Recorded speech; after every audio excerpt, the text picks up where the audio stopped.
Bonjour très chers frères et sœurs, merci de me recevoir chez vous. Je suis votre frère le docteur Raphaël Ekamba. Merci pour les abonnements, merci pour les likes, merci pour les commentaires, merci pour le partage, merci pour les cœurs et les roses.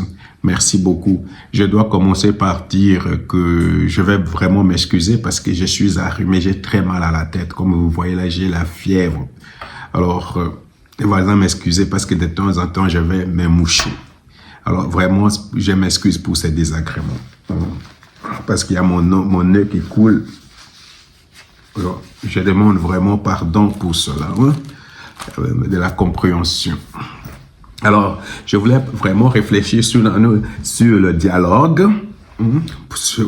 Alors, mon titre, c'est le dialogue. C'est un Ubwenge ou un Kadosha ou c'est une réalité. Alors, je vais essayer un peu de définir ces deux concepts. Ubwenge qui est un concept rwandais, Kadosh qui est aussi un concept congolais, où vraiment c'est une vérité ou c'est une réalité. Alors, c'est sur ces sujets, je vais parler avec nous. Alors, avant vraiment d'entrer dans le détail, parce que je viens de voir, par exemple, sur Kivu Morning Post, comme quoi Tshisekedi a demandé le dialogue en Angola parce qu'il constate qu'il est faible, qu'il est sous pression militaire. Pourquoi? Parce que la guerre a commencé dans la région du Katanga, dans la grande région du Katanga, par exemple à Bukama, et c'est pour cette raison que comme il est sous pression, il demande le dialogue. En général, c'est que quand vous regardez chez Lion TV, vous regardez chez Kachuva, vous regardez chez Tsivwembi et beaucoup d'autres sources, je ne sais pas si on peut dire pro-rwandaises ou pro-AFCM 23, c'est ça qui est en train de se dire. J'ai regardé aussi chez une femme là qui s'appelle Dunoy ou Dunoy, je sais pas comment. Alors, tu sais, tout ce qui se dit. Alors c'est pour cette raison, je vais réfléchir dessus, c'est vraiment, est-ce que ça c'est de l'Ubwenge ou c'est Kadosha ou c'est vraiment quelque chose qui va se tenir, vraiment, ce dialogue. Alors, la première des choses, je ne suis peut-être pas les plus intelligents, hein, et d'ailleurs, c'est logique, hein, il y a des gens vraiment très intelligents. Quelquefois, la seule chose, moi, je ne cherche même pas que quand je fais ce genre d'émission qu'il y ait de la profondeur. Je veux que les gens comprennent. D'abord, je veux moi-même comprendre. Et après que j'ai compris, je sois à mesure d'expliquer ces choses-là pour que la personne qui m'écoute comprend et soit à mesure d'expliquer à quelqu'un d'autre. Ça, c'est un principe que j'ai de la Bible. Donc, quand vous lisez 2 Timothée chapitre 2 verset 2, tout ce que tu as appris de moi, enseigne-les à des hommes capables pour qu'ils soient aussi à mesure d'enseigner les autres. Alors ça, c'est un principe qui, même avec mes propres enfants, c'est comme ça que je fonctionne. Je dois comprendre. Si je ne comprends pas, je ne parle pas. Parce que je ne veux pas venir expliquer des choses que je comprends pas. Mais d'abord, je dois d'abord moi-même comprendre. Quand j'ai compris, je peux expliquer. Et quand j'explique, la personne à qui je vais expliquer va comprendre. Et cette personne-là comprend, il va transmettre. Et c'est là même la clé de l'intelligence parce que tu peux reproduire, tu peux agrandir, tu peux... Alors, c'est ça même ce qui m'intéresse. C'est pourquoi je ne cherche pas la profondeur, je ne cherche pas à être érudit, je ne cherche pas à être intelligent. Je cherche à être pratique et à comprendre les choses. Alors, c'est pour cette raison, moi, je suis pas un philosophe, parce que les philosophes ont tendance, parce que je sais pas si vous avez souvent suivi les discours philosophiques, hein. Généralement, on pense que ce sont des gens intelligents, alors ils compliquent la vie des gens, hein, parce que c'est pas parce que tu compliques les choses que tu deviens intelligent. Non, la capacité à réduire les choses, c'est ça même la sagesse, résoudre les problèmes. Alors, généralement, quand il y a ces genres de situations, il faut toujours poser la question, c'est quel est le problème? Les problèmes nous avons, c'est un problème de guerre, nous sommes en insécurité. Il y a beaucoup de femmes beaucoup d'hommes et de femmes sont morts, violés, et il y a absence de la paix. Alors, à quoi ça va servir le dialogue? Est-ce que ça va résoudre ce problème? Et voilà. Donc, c'est ça le plus important pour moi. C'est ça le plus important pour moi. Alors, nous allons vraiment circonscrire ce problème-là. Nous allons poser certaines questions, nous allons d'abord rappeler certains principes et à la fin, toi-même, tu vas tirer une conclusion si on a besoin d'un dialogue ou pas. Et toi-même aussi, tu seras à mesure même d'ajouter beaucoup d'autres éléments pour voir vraiment ce que je suis en train de dire, si c'est juste. Toi-même, alors c'est pour cette raison, il faut rester jusque à la fin. Mais la première des choses, avant que nous continuions, je ne sais pas si vous avez vu les images de monsieur le général Uluboya. Quand il était là-bas, je pense qu'il a fait une marche de santé. Ça fait plaisir de voir ça. Je ne sais pas comment les politiciens, parce que là c'est un militaire. Je ne sais pas si les politiciens sont entre les gens qui nous dirigent, par exemple à Kinshasa, les gens, je ne sais pas si vous voyez comment les gens sont en train de réagir quand le général Uluboya est. C'est pas la première fois. C'est pas, je ne sais pas, j'ai écrit une chanson là qu'on est en train de chanter pour lui. Vraiment, c'est comme David. C'est comme quand David avait terrassé, comment il s'appelle? Avait terrassé Goliath, n'est-ce pas? Toutes les femmes commencent à danser. Tu as sauvé Uvira, tu as sauvé Ituri, et vraiment. Alors, je ne sais pas, mais ces messieurs-là sont en train de faire un bon travail. À cela, il faut ajouter peut-être le général Kasson Kabwik, qui lui aussi est en train de faire un travail à son niveau. En tout cas, je dois chercher, je sais que ces femmes-là étaient en train de chanter pour le général Uluboya. Je dois chercher ça parce que j'ai écrit, je dois chercher. Telandenge Okomisi Bunya. Donc, Telandenge Okomisi Bunya. Vraiment, ça fait plaisir. Ça fait plaisir, cette communion entre les dirigeants et cette simplicité entre celui qui dirige et ses administrés. Alors, ce sont ces administrés qui constatent combien son travail est en train de fonctionner. Alors, je voulais vous dire ça. J'ai vu aussi qu'il y avait les histoires de Bukama. On va revenir là-dessus. Alors, ayant dit cela, parce que nous posons un problème, est-ce qu'on a besoin de dialogue? Et ces dialogues, vous comprenez, ces discussions-là, ça a commencé parce que Félix Antoine Tshisekedi était 2 fois en Angola et il était aussi à Lomé. Alors, parce qu'il était 2 fois à Lomé, ces 2 voyages ont suscité beaucoup de commentaires. Et moi-même, je dois regarder là-bas, écouter là-bas pour voir qu'est-ce qui est en train de se mijoter, qu'est-ce qu'il y a. Alors, tout le monde suppute. Alors, quand on a vu aussi les prêtres, les pères spirituels là-bas en Angola, à Luanda, on suppute. Oh, Félix et à Lomé, on suppute. Alors, c'est à cause de cela qu'on est en train de parler du dialogue, on est en train de parler des négociations ou je ne sais pas quoi. Mais avant que nous commencions à parler de ce dialogue, s'il aura lieu ou pas, et à qui ce dialogue profite, nous allons voir par exemple les avantages et les désavantages d'un tel dialogue surtout pour les camps de la patrie, pour nous, pour les patriotes congolais, pour Félix Antoine Tshisekedi. Nous allons voir cela. Mais avant d'aller là-bas, je dois définir la notion de la victoire. Parce que quand on parle de la guerre, on veut avoir une victoire. Quand on parle de match de foot, on veut avoir la victoire.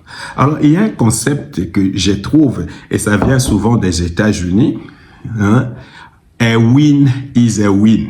Une victoire est une victoire. Peu importe la façon dont tu l'as eu. Alors, dans les contextes de la guerre, vous comprenez, dans les contextes, par exemple, de foot ou dans les contextes des élections, quand tu as gagné, tu as gagné. Peu importe la façon dont tu as gagné. Regarde, par exemple, avec les léopards, quand vous regardez les léopards, n'est-ce pas, on peut vraiment être mené, on peut être sous pression, on peut gagner peut-être au tir au but, mais quand on a gagné, ça devient une histoire, ça devient une victoire. Peu de gens s'intéressent à la façon dont tu es arrivé là-bas, à la façon dont tu as gagné. Est-ce que c'était bien? Par exemple, contre le Nigeria, là, vous voyez, donc on a gagné au tir au but et il y avait la paix, il y avait la joie, Alors, le plus important pour nous, c'est de gagner cette guerre. Le plus important pour nous, c'est d'avoir la victoire. Alors, si le plus important sur nous, c'est comme Félix lui-même dit, c'est d'avoir une paix, pas factice, mais une paix durable et vérifiable. Ça, c'est le but. Ça, c'est le but. Maintenant, comment on y arrive? Comment on y est arrivé s'il y aura là? Alors, ça devient les discussions académiques, les discussions des officines politiques, les divisions des télé, des réseaux sociaux. Mais le plus important, c'est d'avoir la victoire. Alors, nous voulons avoir la victoire dans cette guerre. Alors, parce que vous avez compris même quand on parle en termes de religion, quand on parle de Jésus a vaincu le diable, c'est vrai, Jésus a vaincu le diable, n'est-ce pas? Pour les gens qui sont des hommes d'église. Mais est-ce qu'au jour le jour, tu n'es pas attaqué par le diable? Tu dois réaffirmer toujours cette victoire. Vous comprenez donc, même cette notion de victoire, elle devient même relative. Mais le plus important pour nous, on doit rester objectif. Qu'est-ce que nous voulons? Nous voulons que la guerre se termine, nous voulons qu'il y ait la paix durable et nous voulons qu'il y ait cette paix soit vérifiable. Nous voulons, ça c'est le but, ça c'est la victoire pour nous. Alors nous disons toujours, cette guerre a commencé comme elle a commencé, mais nous devons la gagner. Comment on va la gagner? Là, c'est pas ton problème, c'est pas mon problème, ça c'est le problème de Tshisekedi. Hein? Je sais pas si vous comprenez ça. Alors, c'est pour cette raison, il est nécessaire de rappeler ce que Félix-Antoine Tshisekedi a bien fait jusqu'à maintenant. Parce que c'est comme ça qu'il faut. Il faut pas perdre le fil des idées.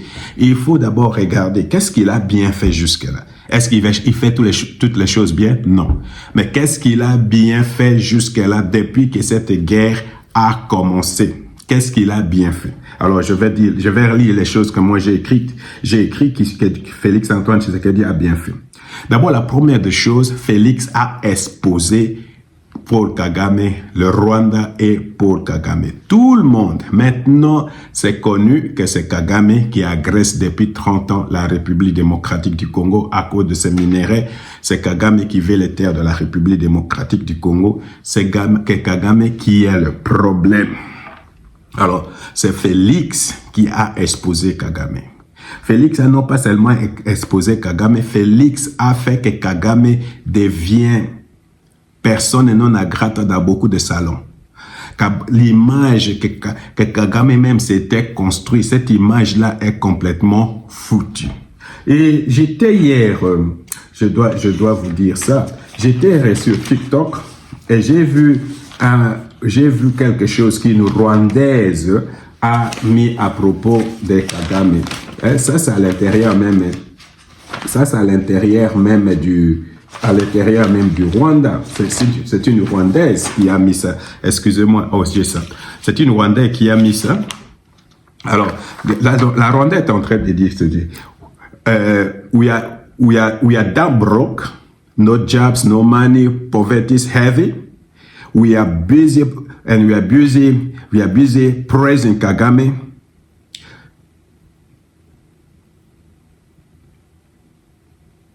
Lying about how Rwanda is nice.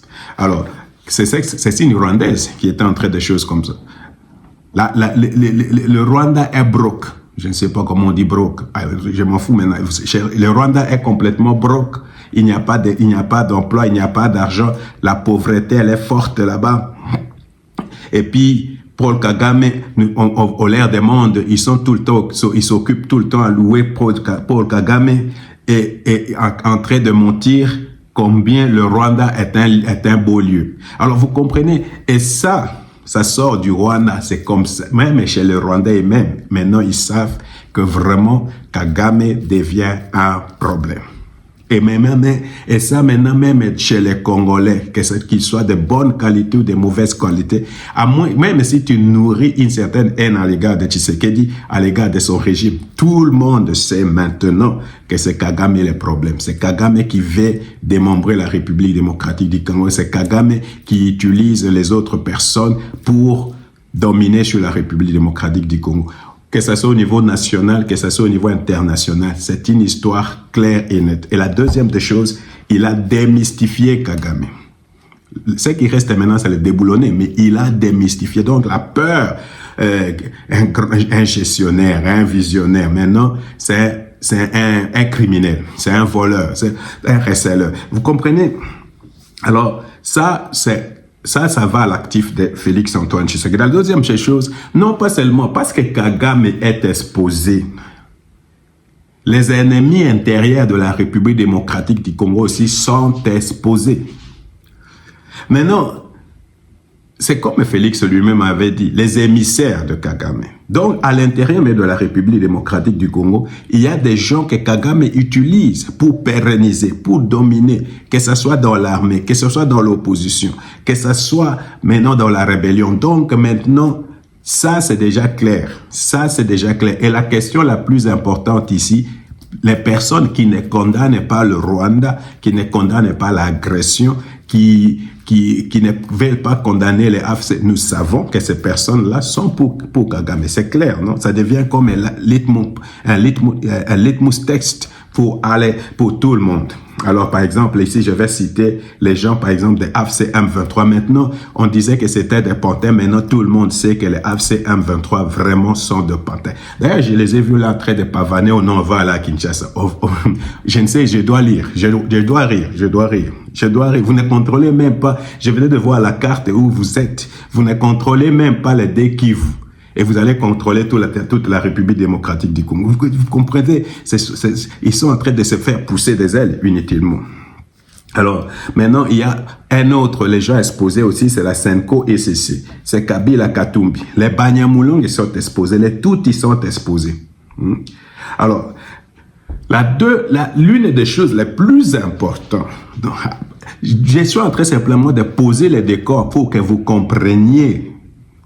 Est-ce qu'on a besoin de dialogue? Qui est allé chercher le dialogue? Qui a besoin de dialogue? Qu'est-ce qui se passe s'il y a un dialogue? Et des choses comme ça. Donc, il faut d'abord planter ces décors-là pour qu'on comprenne. Maintenant, quand on plante les décors, on peut aussi comprendre que Félix Antoine Tshisekedi a un principe. Il a de principes. Il a de règles. Il a des buts.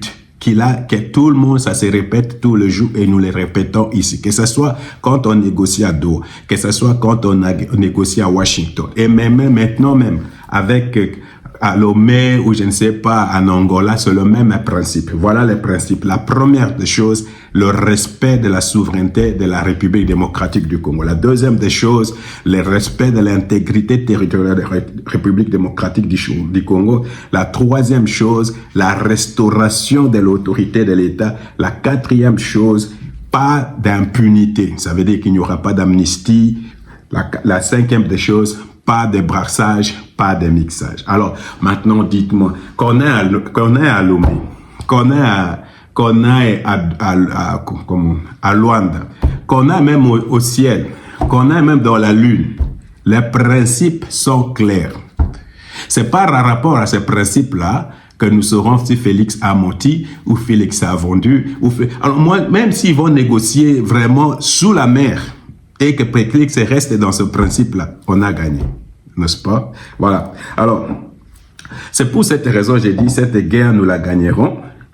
Et d'abord, non, c'est pas moi qui l'ai dit, c'est Félix qui a dit cela. Et à mettre, puis cette guerre, nous allons la gagner. Et Félix a dit, je ne vais jamais trahir le Congo. Alors, c'est dans ce contexte qu'il faut voir les accords de Washington. C'est dans ce contexte qu'il faut voir pourquoi Doha a échoué. C'est dans ce contexte qu'il faut voir même tout ce que Félix est en train de faire, que ce soit au niveau militaire, que ce soit, c'est toujours les principes-là qui dirigent Félix Antoine Tshisekedi. Alors, c'est pour cette raison quand les gens sont en train de parler de dialogue, je vois les gens de AFC M23, tant que ces principes-là demeurent, ils peuvent jubiler. Qu'ils prennent même Katanga, mais les principes demeurent. Vous comprenez? Qu'ils prennent, mais le principe demeure. Parce que c'est ça un homme d'État. Un homme d'État doit avoir de principes. Et c'est sur ce principe-là qu'on ne peut pas trancher. On peut faire même un peu de compromis. Ici, on peut faire un peu de compromis là-bas, mais les prémices restent toujours le même. Le principe reste toujours le même. Alors, je dois ajouter à cela l'humanité de Félix Antoine Tshisekedi. Je ne sais pas, c'est ça la différence. Même si vous pouvez critiquer Tshisekedi de tout, mais Tshisekedi, c'est le... Ok, peut-être Mobutu aussi. C'est un humain. C'est quelqu'un qui... vraiment humain. Il ne veut pas voir les gens en train de souffrir. C'est une nature de Tshisekedi. Il ne veut pas voir les Congolais en train de souffrir. Donc, Cette guerre, 4 ans, 5 ans, mais ce sont les Congolais qui sont en train de souffrir, ce sont les femmes congolaises qui sont en train d'être violées. Il y a par exemple là combien qui sont morts, les déplacés, il y en a qui sont morts au Burundi et tout. Et ça, ne vous en faites pas, c'est un humain. Félix Antoine Tshisekedi, quand il voit les enfants, tout ça, donc ça les pousse absolument, quelquefois à devenir pragmatiques, quelquefois à trouver des solutions, tout simplement parce que c'est un humain, c'est quelqu'un qui a la chair comme toi et moi, et il n'est pas immune à la souffrance des Congolais, comme beaucoup peuvent l'être, comme les Kabila peuvent être, les Katoum peuvent, parce que beaucoup n'ont pas les sangs congolais. Pour eux, les plus importants pour eux, c'est arriver au pouvoir, avoir les diamants, avoir l'argent.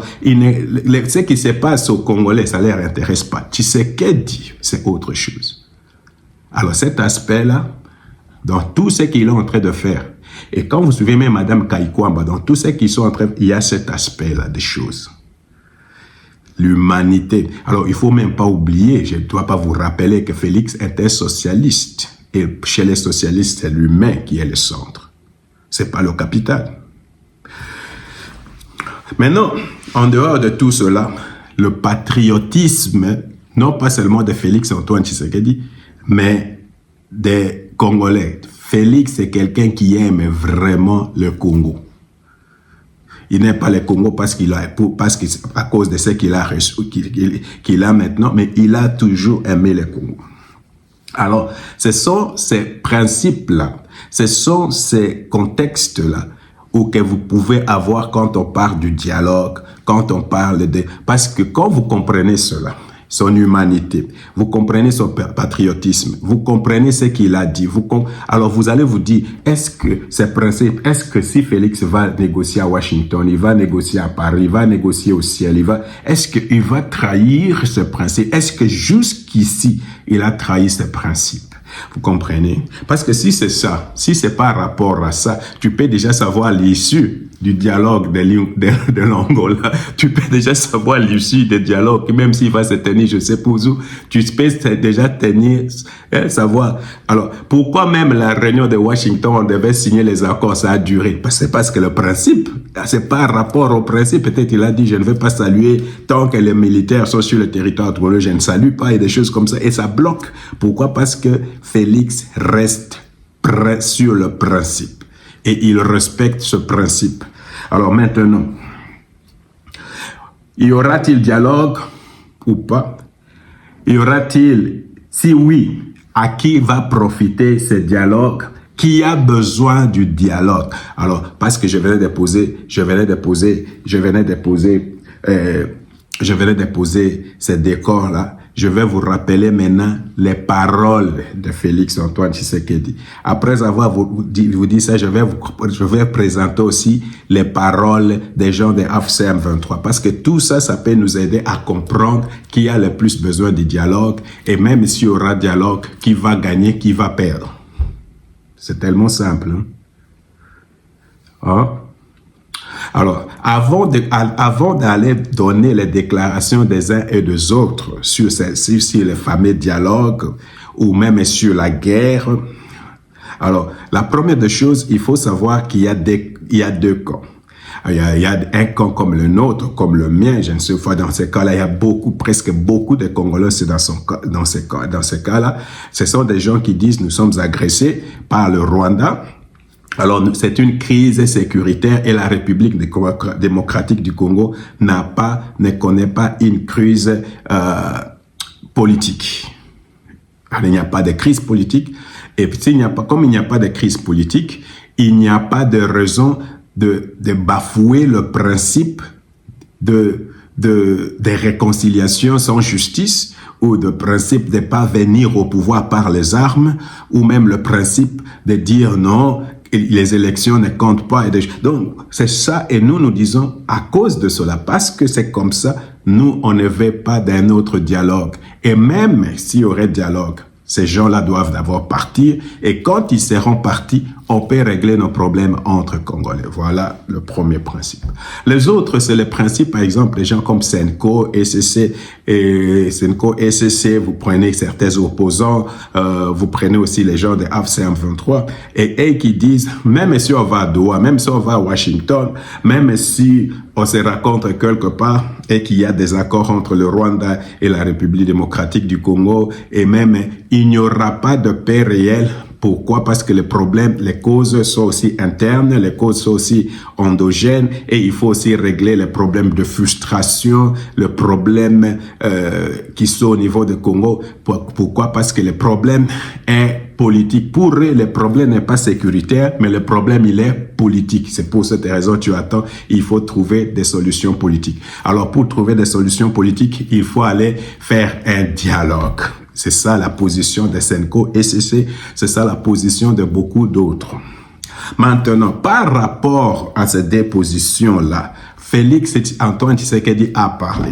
Par rapport à ces deux positions aussi, les gens de AFC M23 ont parlé. Et on peut maintenant regarder qu'est-ce qui peut gagner, qu'est-ce qui peut perdre et qui a besoin plus du dialogue. Alors, la première des choses, je dois vous rappeler, c'est que Félix Antoine Tshisekedi a déjà dit, et je vais faire des supputations, ce n'est pas une réalité, mais des supputations sur base de ce que moi, je suis en train d'attendre, de voir, et des choses comme ça. Alors, Félix dit toujours ceci, même s'il négocie, il ne va jamais trahir. Les dialogues, s'il y aurait un dialogue, ce dialogue doit être tenu sur son initiative, mais pas à l'initiative des autres. Alors maintenant, est-ce que s'il y aura dialogue, ça va être à l'initiative de Lorenzo ou à l'initiative de Félix Antoine Tshisekedi? Ça, c'est seulement des questions tout à fait simples. Je dois rappeler que pour Félix, et même dans les reportages que je vois, l'Angola, Félix a développé une certaine proximité avec l'Angola, avec Lorenzo. Alors, cette proximité-là, Félix a tendance à avoir du respect, de la considération pour Lorenzo. Alors, supposons si les gens qui n'arrivent pas à atteindre Félix, par exemple les gens de Senko SCC, par exemple les gens de AFC M23, qui sont en faiblesse, par exemple la France, qui voit que non, les choses peuvent s'enliser d'une certaine façon.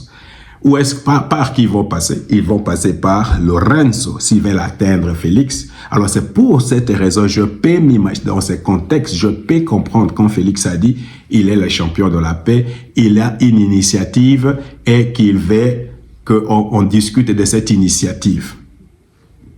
Je ne sais pas si on peut se suivre. Ok, maintenant, c'est ça, c'est un peu... Alors, maintenant, Patrick Mouyaya a dit, le dialogue ne doit se tenir, s'il y a dialogue, ça ne peut pas se tenir ailleurs, mais ça doit se tenir à Kinshasa. Alors, et Félix avait dit la condition pour un tel dialogue, qui peut participer à ce dialogue, ça veut dire que si c'est d'accord est l'initiative de Félix Antoine Tshisekedi, c'est celui même qui met même les conditions de ce dialogue-là. Alors, il a dit, s'il y aura dialogue, il faut que les personnes dénoncent l'agression rwandaise. Les participants doivent dénoncer l'agression rwandaise et surtout les AFC M23. Donc, il n'y aura pas d'autres, il n'y a pas d'autres conditions à part celle-là. S'il y a cette condition-là, une grande partie des gens qui veulent aller au dialogue est exclue.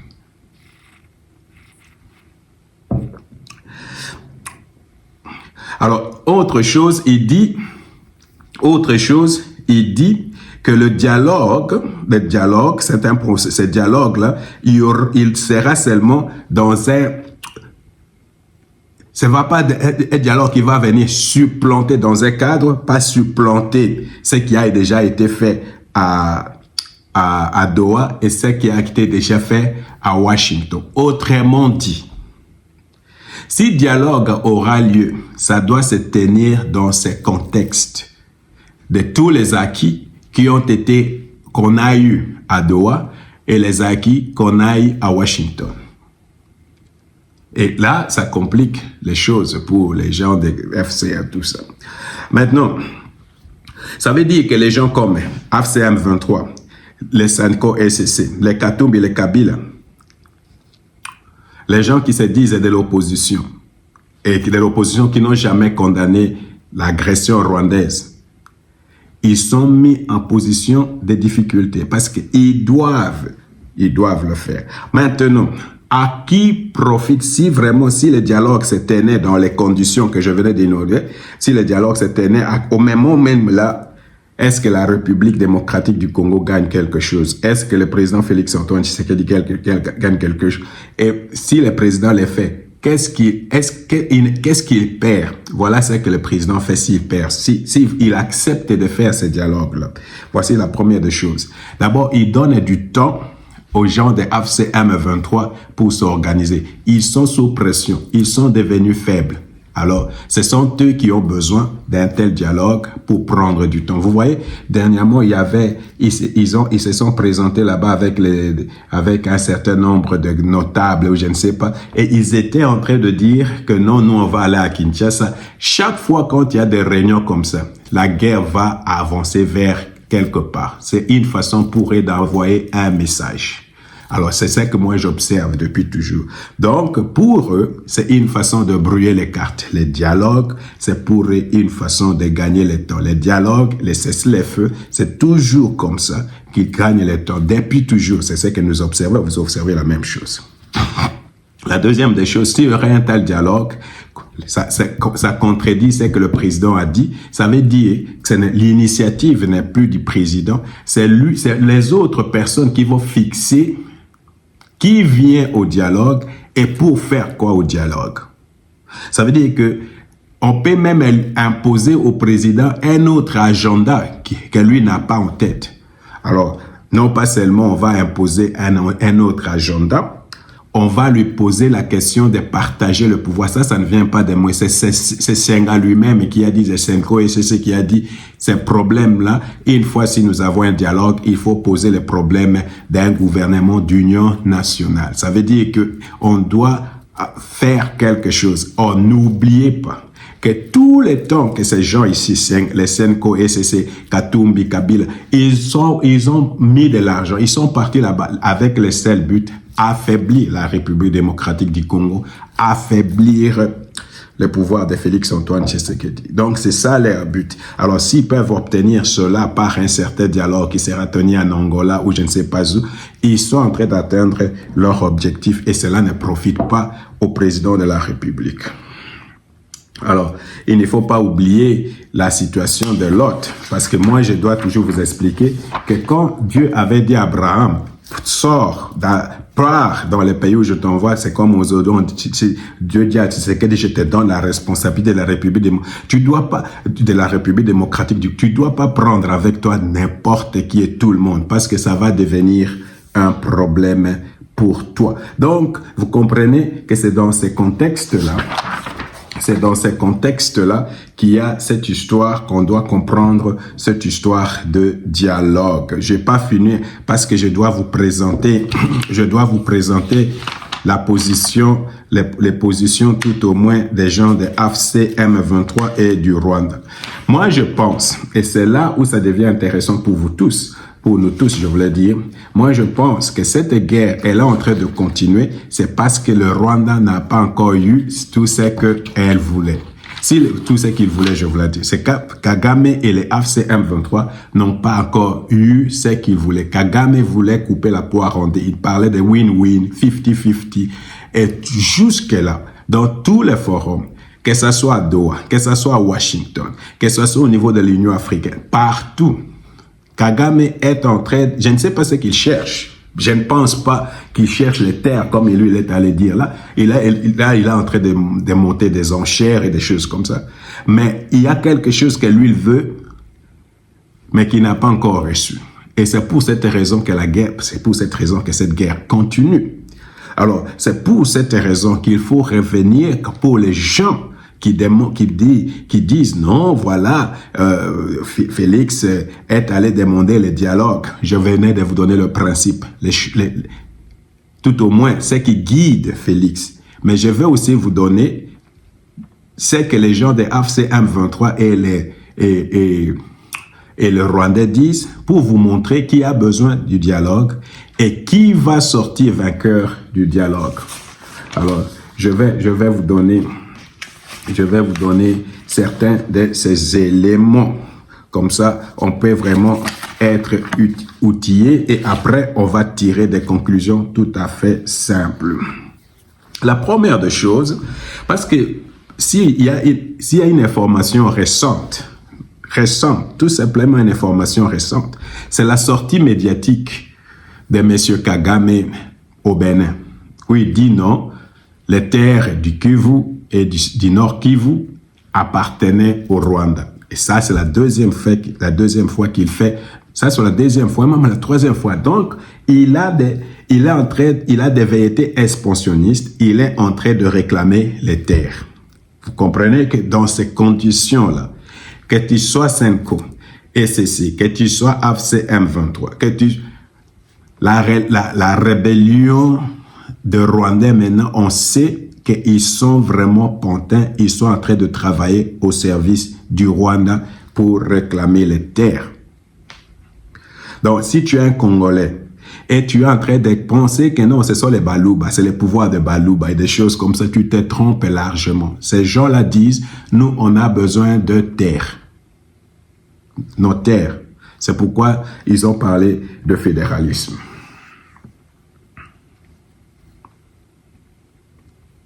Je venais de dire que la guerre continue parce que Kagame n'a pas encore reçu les choses que lui, il cherche. Parce que Kagame, les AFC M23, Kabila, Katumbi, Senko, SSC n'ont pas encore eu ce qu'eux, ils veulent. Je ne sais pas ce qu'ils veulent, que ce soit Kagame, je ne sais pas. Ils veulent avoir... C'est pour cette raison qu'ils font la guerre, non? Ils veulent avoir quelque chose. Alors, la chose qu'ils veulent avoir, c'est le départ de Félix-Antoine Tshisekedi ou l'affaiblissement de Félix-Antoine Tshisekedi. Ils veulent avoir l'influence sur la région du Kivu. On peut voir, par exemple, les M23 dit, AFC M23 parler de fédéralisme, la gestion de 8 ans de Kivu, les retours de Katumbi et de Kabila. C'est pourquoi quelquefois je vais revenir là-dessus, on dit non, à Luanda, on a promis à Kabila enlever ses, enlever tout, que le verdict qui a été prononcé sur lui soit annulé complètement, donc qu'il soit absolu, qu'il soit amnistié ou je ne sais pas quoi. Alors, les gouvernements d'union nationale, pas de changement de constitution. Tshisekedi doit partir, par exemple, à 2028.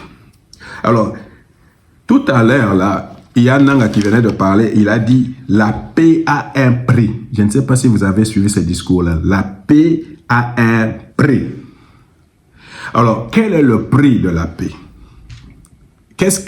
Quand quelqu'un dit la paix a un prix, ça veut dire que si nous on veut aller, c'est Kagame qui avait dit ces mots-là. C'est Kagame quand il a parlé de Kivu, de l'aéroport de Kivu, il dit donnez-moi ce que je veux. Alors c'est ce que ça veut dire. Ça veut dire que pour que vous ayez la paix, c'est Nanga qui le dit. Si vous voulez avoir la paix à l'est, nous avons pris l'Est comme gage, comme notre propriété. Si vous voulez, donnez-nous ce que nous voulons et nous, on va vous remettre Goma, on va vous remettre Bukavu. Et dans les derniers temps, ce sont eux, et depuis toujours, qui demandent le dialogue. Alors, dernièrement, d'ailleurs, c'est lui-même qui disait qu'il veut présenter Kabila. Je veux revenir à propos de Kabila tout à l'heure, la présentation de Kabila. Maintenant, si nous prenons les discours de ces gens-là, depuis qu'ils ont commencé, alors, avant, ils ont parlé on ne parlait pas de la terre, c'est maintenant qu'on commence à parler de terre. Ils ont parlé des discours de haine. Après les discours de haine, ils nous ont parlé de Banyamulenge qui sont venus pour protéger les Banyamulenge. Maintenant, après les Banyamulenge, il nous parle du tribalisme. Maintenant, après le tribalisme, il parle de la refondation de l'État. Maintenant, après la refondation de l'État, je ne sais pas, Kagame lui-même maintenant parle de prendre les terres de la République démocratique du Congo.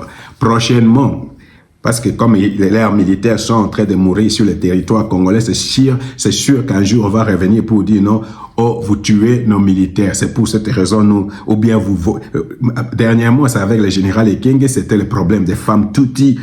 Donc, vous comprenez que vraiment, les buts pour lesquels ces gens-là sont en train de se battre changent au jour le jour. C'est là où je reviens sur Kabila. C'est là où je reviens sur Kabila. Parce que Nang a dit qu'ils veulent présenter Kabila. Vous avez entendu ça? Il a dit ils veulent présenter Kabila aux notables et des choses comme ça. Voilà, c'est que l'autre, comment il s'appelle? Notre frère, la Moutete, là, qui était ministre de la presse, comment il s'appelle? Il était chez Madame Odia. Il était chez Madame...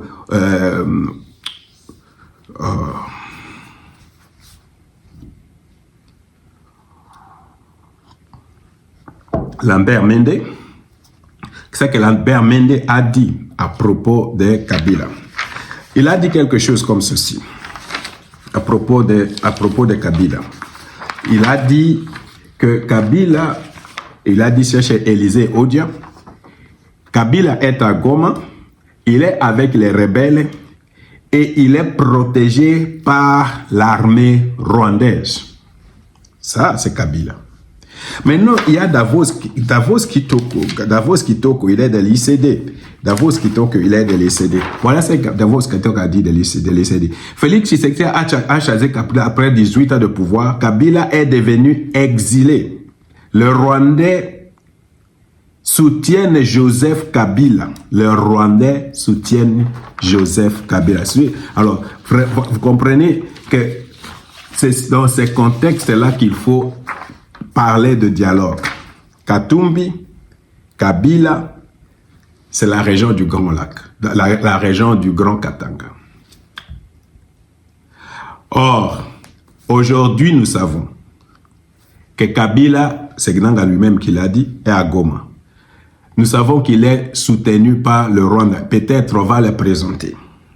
Maintenant, qui de Tshisekedi et de Kabila et de ces gens-là a besoin de dialogue?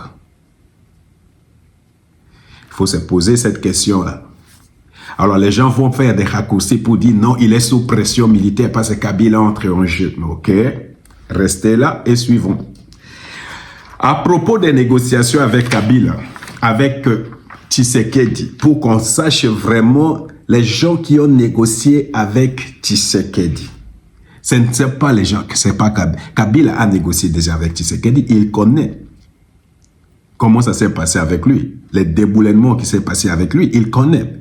Nanga et Bissumwa et Kagame sont en train de négocier avec Tshisekedi à Washington, ils ont négocié avec lui aussi à Doha. Voici ce qu'ils sont en train de dire à propos de Tshisekedi. Nanga et Bissumwa dit, Tshisekedi, malgré tout ce qu'il a dit, il n'a pas changé. Malgré que nous sommes allés à Doha, malgré que nous sommes à Washington, il avait dit, il ne va pas négocier avec nous et il ne le fait pas. Il ne le fait pas. Donc, ils sont allés à Doha. C'est comme une figuration tout simplement, mais Tshisekedi n'a jamais négocié directement avec eux. Tshisekedi n'a jamais cédé quelque chose. C'est Nanga qui le dit, c'est Bissimo qui le dit. Alors si tu vois maintenant chez les catholiques, c'est sûr qu'ils vont te dire peut-être la même chose. Si tu vois maintenant chez Kagame, on va peut-être te dire la même chose. Mais non, si tu prends tout ce que je venais de dire, sur la façon dont les choses se présentent, Kagame est exposé, les AFC M23 exposés, Kabila exposé, Katumbi exposé, Senko ECC exposé. pression militaire. Il paraît qu'aujourd'hui même, c'est possible qu'Ouvira tombe, parce que l'armée congolaise est en train de combattre. Alors, nous avons des échos de division dans les AFC M23. Nous avons des échos des querelles entre groupes dans les AFC M23. Les AFC M23 est d'une certaine façon affaibli. Alors, dans ces contextes, qu'est-ce qui veut leur dialogue? Ok, voici ma théorie. Elle m'appartient moi. Elle ne doit pas être vraie. Voici d'abord ma première théorie. Tout simplement apprenons ces deux éléments parce que je vais revenir pour vous montrer le contexte national, international pour que vous compreniez vraiment, vous avez une image claire. Ma théorie. Depuis, ça fait 4 ans et maintenant c'est la 5e année que nous sommes dans cette guerre. Les AFC M23 ne contrôlent pas tous les Nord Kivu et ne contrôlent pas tous les Sud Kivu. Ils sont en train de tenter de déborder vers le Katanga. Et croyez-moi, s'ils débordent vers le Katanga, ça va être la guerre générale. Et ça pourra devenir même une guerre régionale.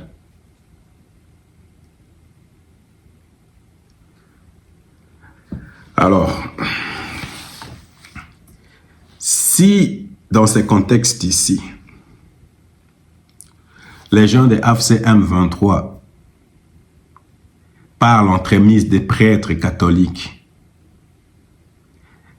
demandent à Lorenzo de parler avec Félix Antoine Tshisekedi, et si ça serait le cas, que ce n'est pas Félix qui a demandé, ce n'est pas Félix qui est parti, mais ce sont les gens de AFC M23, les Nanga, les gens qui ont parlé avec les gens chez qui ils ont reçu des bénédictions pour dire « Nous, on en a marre de cette guerre, on veut s'arrêter, montre-nous comment nous, on peut finir cette histoire. » Allez vers Lorenzo pour que Lorenzo parle avec Tshisekedi et voilà si on peut trouver vraiment, on peut trouver une soupape pour nous pour qu'on sorte de cette histoire parce que nous sommes au bout.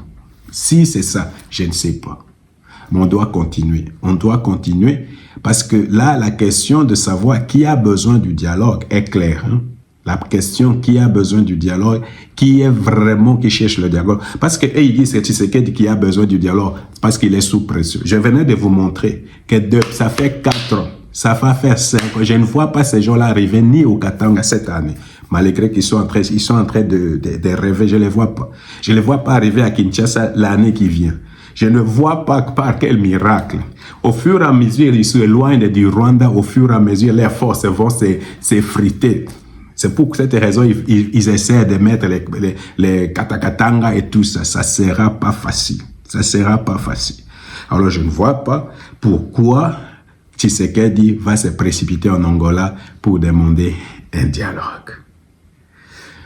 À moins que les gens de AFC M23 aient demandé cela. Peut-être je me trompe, mais on va continuer. Parce que si nous regardons les contextes international et les contextes nationaux, je vais vraiment vous expliquer ce que j'attends par les contextes d'abord international. L'impression que j'ai est que Kagame est en train de narguer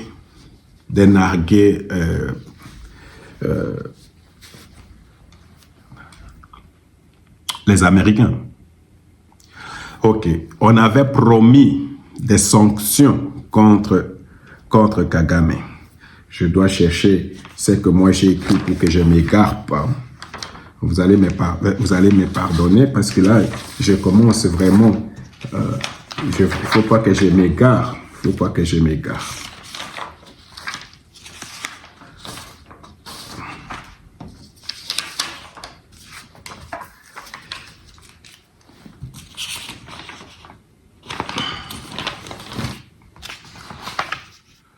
Ok.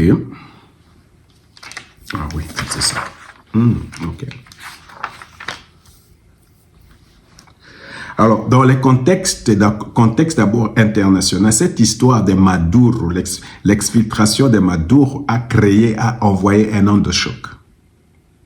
Alors, si vous ajoutez à cela la détermination de Donald Trump, je sais que Donald Trump est Groenland, il y a l'Iran, je sais que le contexte n'est plus propice à faire des histoires de chantage, à jouer avec les États-Unis. Donc, il y a ce contexte international qui est lourd. À cela, tu ajoutes la résolution 2773, tu ajoutes la résolution 2808, tu ajoutes la réunion des ministres de défense qui se tient dans le contexte de Seychelles en Zambie, la possibilité même de la Tanzanie d'intervenir ou même de l'Angola d'intervenir. Donc, vous comprenez que le contexte international n'est plus favorable ni à l'AFC M23 ni à Kagame.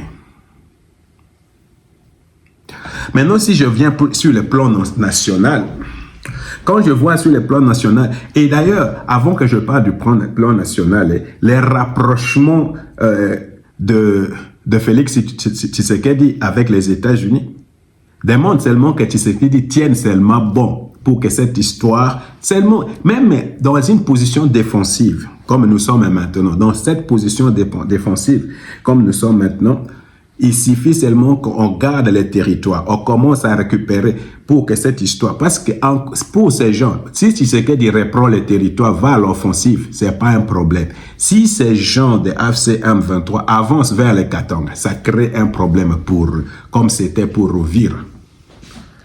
Alors, ça crée un problème, ça va créer encore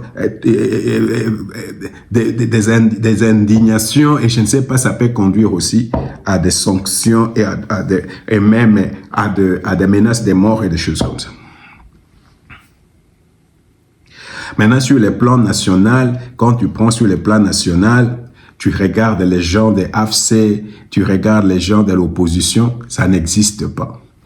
Tu regardes la Senko SCC, il y a la méfiance, il y a ils sont en impasse parce que ce qu'ils avaient proposé, ça ne marche pas. Il y a l'infiltration, il y a une forme de division, mais surtout l'impasse. L'impasse, parce que c'est comme si nous sommes dans un cul-de-sac. On ne sait plus ce qu'il faut faire. Les gens de Senko, ils sont complètement dépassés par les événements. Ils sont dépassés par les événements. Alors, c'est dans ces contextes-là qu'il faut aussi voir les gens qui sont en train de parler de Tshisekedi. Parce que quand tu entends ces gens-là parler de Tshisekedi, il y a des gens qui disent, oh non, il ne voulait pas toujours le dialogue, maintenant il veut le dialogue, il nie des choses, il refuse des choses, puis il accepte, et puis il dit jamais je vais négocier avec les pantins, et puis il négocie avec les pantins, et il a parlé des ripostes rigoureuses, ça ne passe pas, il a parlé à la moindre escarmouche, ça ne passe pas, Tshisekedi est compétent, manque de consistance et de réalisme politique, il n'est pas pragmatique, il n'est pas stratège et des choses comme ça. Et après, il y a même quelqu'un qui a dit, oh, s'il faut qu'il y ait cette guerre, s'il faut qu'il y ait que ce dialogue à Kinshasa, il faut que l'armée congolaise soit dirigée à 70% par les rebelles et des choses comme ça. Donc, c'est dans ces contextes-là, tu comprends les gens en train de parler de Tshisekedi comme ça, dans ces contextes vraiment nationaux, où vraiment les gens pensent que Tshisekedi vraiment est incompétent, il dit des choses, et pourtant, je venais de vous montrer, c'est quelqu'un qui a déjà des principes. Il a des principes. Il s'est donné lui-même des objectifs. La façon dont il faut arriver à ces objectifs-là, c'est dans ces contextes-là qu'on peut parler peut-être de cartes. Donc, il a différentes cartes, différentes stratégies pour qu'il arrive là. Si maintenant par Lorenzo, il peut arriver à faire déguerpir ces gens-là pour qu'ils partent, il part. S'il faut utiliser les États-Unis, il part. S'il faut utiliser Doha, il part. Alors que les gens de AFC M23 n'ont qu'une seule option, la guerre.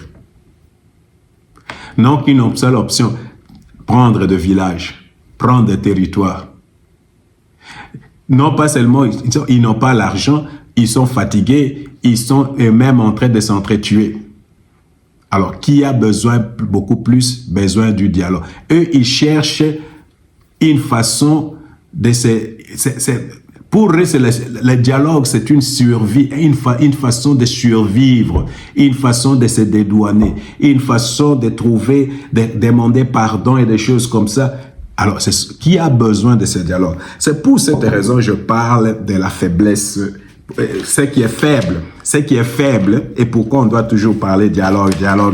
C'est la faiblesse, c'est notre faiblesse, c'est la plus grande faiblesse. Et où est la faiblesse de notre pays? Qui peut me dire où est la faiblesse de notre pays? La faiblesse de notre pays, c'est dans l'armée.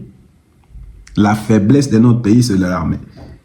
C'est pourquoi tu vois, quand les gens sont en train d'insulter Tshisekedi, de les moquer, de les diaboliser, surtout quand ils disent, par exemple, cette guerre, nous la gagnerons, des choses comme ça. Mais c'est tout simplement parce qu'au niveau de notre armée, nous sommes faibles. C'est la seule, et là, on ne doit pas se cacher, c'est les seuls problèmes que nous avons. C'est le vrai problème que nous avons. Notre armée est faible.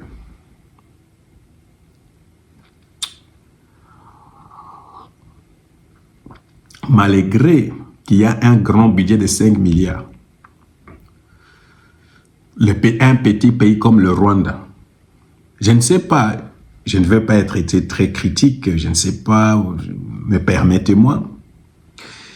Je ne sais pas quand les ministres de la Défense, par exemple, il était dernièrement à Zambie. Il entre dans cette salle-là avec d'autres ministres et il y avait même les ministres de Défense du Rwanda. Je ne sais pas comment ils se sentent. Parce que ça, c'est l'humiliation qu'un petit pays, avec un petit budget, avec peu d'hommes, est entré, parce que la AFC M23 n'a pas d'armée, c'est l'armée rwandaise qui est partout en République démocratique. Donc toutes ces parties qui sont contrôlées, c'est l'armée rwandaise. Si on parle de Twirwaneho, c'est l'armée rwandaise. Si on parle de AFC M23, c'est l'armée rwandaise. Maintenant, si on parle de Banakatanga ou de je ne sais pas, Mai Mai Zulu, c'est l'armée rwandaise. Ils sont partout. Alors, imaginez si on fait maintenant des brassades et ces gens-là se retrouvent encore avec nous. Des généraux. Par exemple, les généraux comme les Makenga. Est-ce que Makenga était général? Alors, c'est là où vraiment la faiblesse de cette lutte. C'est pour cette raison.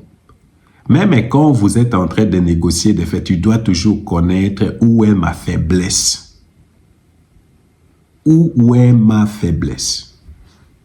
Et la faiblesse pour nous, c'est dans l'armée.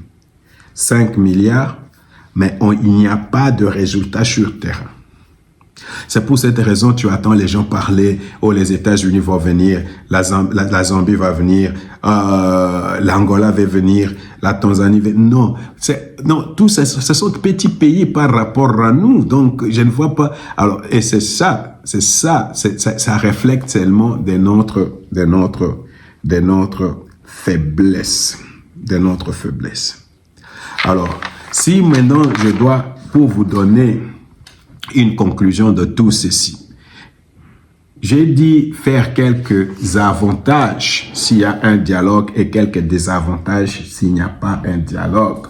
Et on va tirer une conclusion. Pour Félix-Antoine Tshisekedi. Je ne sais pas s'il y a un avantage pour Félix-Antoine Tshisekedi s'il veut faire un dialogue à Doha, il fait faire un dialogue en Angola avec les AFC M23.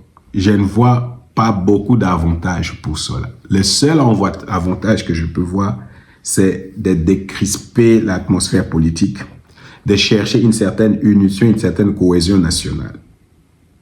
Peut-être, dans une certaine mesure, affaiblir la rébellion de l'intérieur.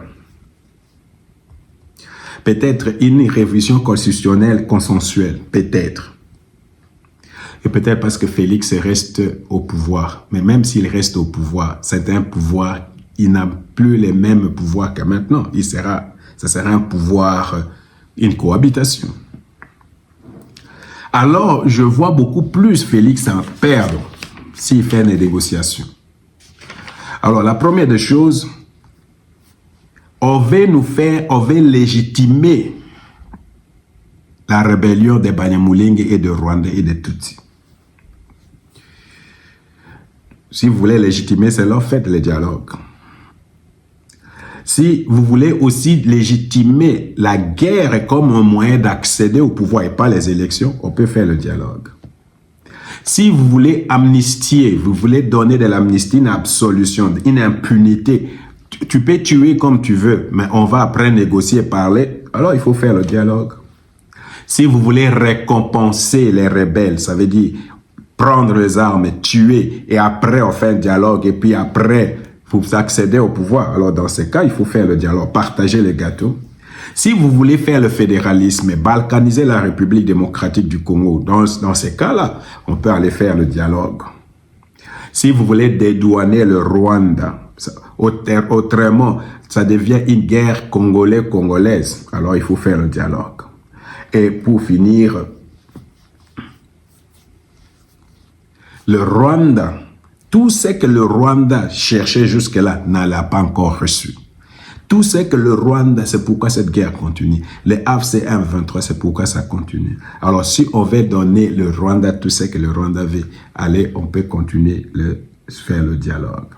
Et pour la fin, je ne vois pas cette guerre se finir parce qu'on a tenu un quelconque dialogue en Angola, à Doha, ou à choses comme ça. Sinon, cette guerre serait déjà finie. Si à cause de dialogue, ça fait 5 cycles qu'il y a cette guerre et qu'il y avait toujours de dialogue. Mais il n'y a jamais eu de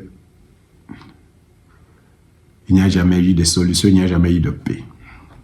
C'est pour cette raison, moi je pense qu'un dialogue avec les AFC M23 n'est pas possible parce que Félix lui-même le sait. C'est pas possible.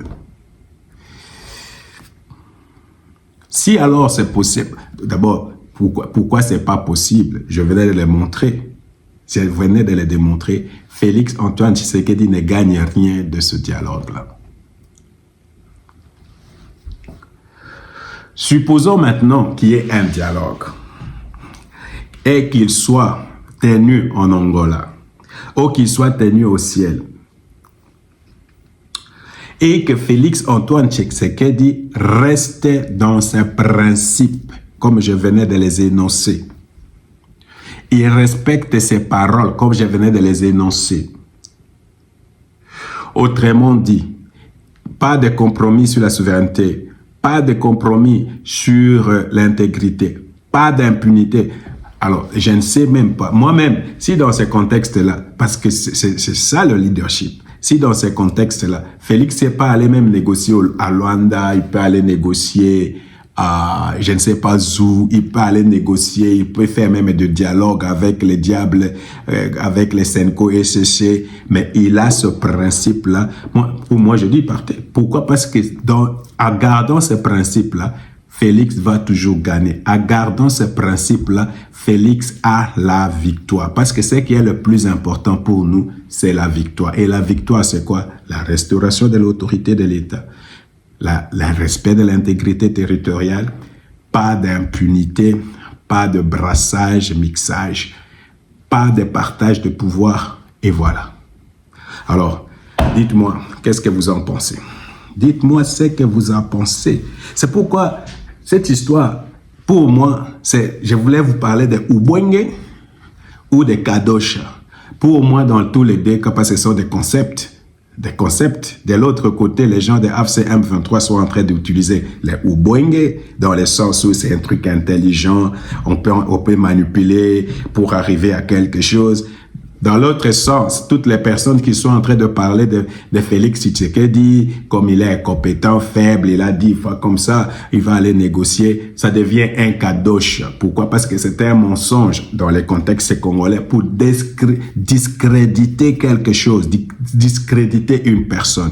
Mais dans tous les cas, je voulais dire, que ce soit des Lubwenge, que ce soit des Kadosh, si Félix tient bon et qu'il reste dans ses principes, on peut monter, on peut aller au ciel, on peut aller à Doha, on peut aller à Bruxelles, on peut aller n'importe où. On peut faire autant de dialogues. Mais Félix sait ce qu'il veut. Et ce qu'il veut doit être respecté. Et si on respecte cela, le AFC M23 n'a qu'un choix, c'est retirer et rentrer à Bunagana et aller se faire désarmer et rentrer dans le processus chez messieurs Eliezer Tamboué des PDDRC. Et c'est tout. C'est pour cette raison, cette histoire de dialogue, c'est une discussion inutile. Ce qui nous importe, nous, c'est la victoire. Cette guerre, nous devons faire quoi? La gagner. Comment? Et ça va être pas tir au but? Est-ce que ça va être pas prolongation? Est-ce que ça va être l'essentiel? Ça va être par les armes? Je m'en fous. On veut la paix et la paix durable, vérifiable. Point 3. C'est pourquoi laisser Félix Antoine Tshisekedi tranquille. Laissez-les tranquilles. Il faut les laisser tranquilles. Il sait ce qu'il veut. Les gens qui ont un problème, ce sont les gens de AFC M23. Ils sont en train de vouloir survivre. Surtout quand tu les vois derrière lui, il n'y a que des Rwandais, partout des Rwandais. Même les gens, même les Steve Wemby, toutes ces personnes, ça devient très inconfortable pour eux. Ça devient inconfortable. Inconfortable si tu sais que Kagame veut détruire ton pays. Et toi, tu es en train de faire la propagande pour lui. Quand tu sais que c'est Kagame qui est en train de tuer et tu fais de la propagande pour lui. Quand tu sais que tous ces gens-là qui sont là et toutes ces personnes qui sont avec lui, tous les Congolais qui sont là-bas, ils savent. Même Kabila maintenant sait que nous savons. Les gens de Senko et CC savent que nous savons. Et tous ces gens-là, toutes ces personnes-là cherchent à se dédouaner, cherchent à se débarrasser de cette image des émissaires de Kagame. Et c'est pour cette raison qu'ils sont tout le temps en train de chercher un dialogue. Voilà. Alors, encore une fois, que ce dialogue soit tenu à Luanda, que ce dialogue soit tenu à Kinshasa, que ce dialogue soit tenu à Lomé, que ce dialogue soit tenu à Doha, que ce dialogue soit tenu, c'est Tshisekedi a ses principes. Et ces principes-là, il ne veut pas les négocier. Sont incontournables. Et tant que ces principes restent incontournables, Tshisekedi gagne. Ok? Les gens de Kivu Morning Post, vous comprenez? Allez négocier. Allez. Donc, quand vous allez suivre ça, vous allez voir, ils ne vont pas vouloir aller négocier parce qu'ils savent aller négocier. Ils ont déjà une expérience avec Tshisekedi à Doha. Ils ont déjà une expérience avec Tshisekedi à Washington. Ils savent. Ils savent. Alors, c'est pour cette raison, je ne vois pas de dialogue. Je ne vois pas de dialogue. La seule solution qui nous reste, c'est la guerre. C'est là où nous sommes faibles et c'est là qu'il faut faire des efforts pour que cette histoire se termine. C'est tout. Très chers frères et sœurs, que le Seigneur vous bénisse.